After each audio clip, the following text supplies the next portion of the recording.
Hello friends, welcome back to my another mini blog. तो मुझे आज ब्लॉग टी स्टार्ट कर मोर आज लंच मोर लंच आज थी अरा भात सादा तरकारी आ काकुड़ी आलू चकटा लेंबू भी से पड़ता। आपण मैंने मो रिएक्शन देखिए जापर एक्चुअली खाଇବା केमती एक्चुअली तरकारी बहुत भल जेहेतु गाँव में अष्टपहरी थिला तो आम दी भौणी संध्या बेले रेडी होकर बाहर पड़ू गाँ भितर को जावाई। आम दी भौणी भी रेडी होकर बाहरलु। तो चलते देखा गाँव में केमती कौन हो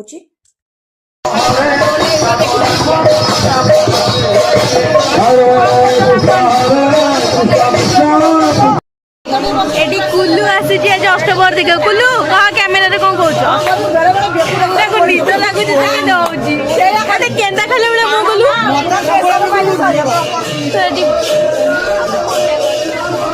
केंदा खाले बळे मो करी थिला तो अपा भी पळे आस्थिला आठी कुल्लू को देखंतु एक्चुअली ताको बहुत जोर निद लागुची से से माने पूरा इरिटेट हे गलानी। तो एठी हम माने समस्त बसिक टिके गपसप कलु तापर आमे घर को पळे आसलु आसला पर माने मामा ठी सब तक बेड फेड जहाँ सजाड़ा कथा सजाड़ देता आम फ्रेश होके जाऊँ शोबू।